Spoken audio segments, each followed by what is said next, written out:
Приветствую, друзья! У нас гибридный Nissan X-Trail, проблема таких много. Скрип при переходе с гибрида на двигатель внутреннего сгорания при запуске ДВС происходит скрип. Машину уже ремонтировали, пытались проблему лечить, и версий много мы когда-то выслушали на этот счет. Кто-то говорит, нужно откалибровать сцепление, кто-то меняет маховики демпферные, мол, проблема в них. И эта машина уже не первая, которая приехала к нам с этой проблемой уже с новым демпферным маховиком. Но проблема не в нем. Всего старый маховик в багажнике лежит, в принципе исправный, нормальный. Проблема у них с пакетом сухого сцепления.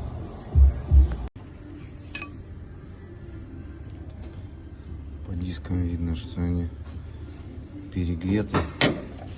Площадь прилегания не по всей поверхности фрикционов с металлом.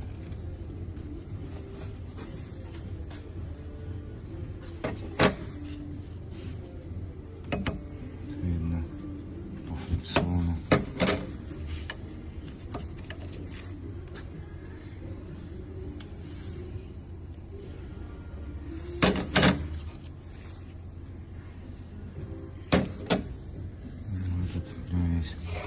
Затертый, причем больше к середине. Вот видно вкрапление металлической стружки. Диски отбуксовывают.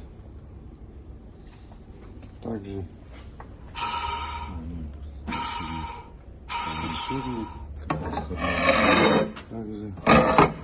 мокрая вся. Муфта была. Тут кто-то что-то делал и поставили железные шайбы на охлаждение. Да, и они это в тосоле все мокрое. Угу. В антифризе.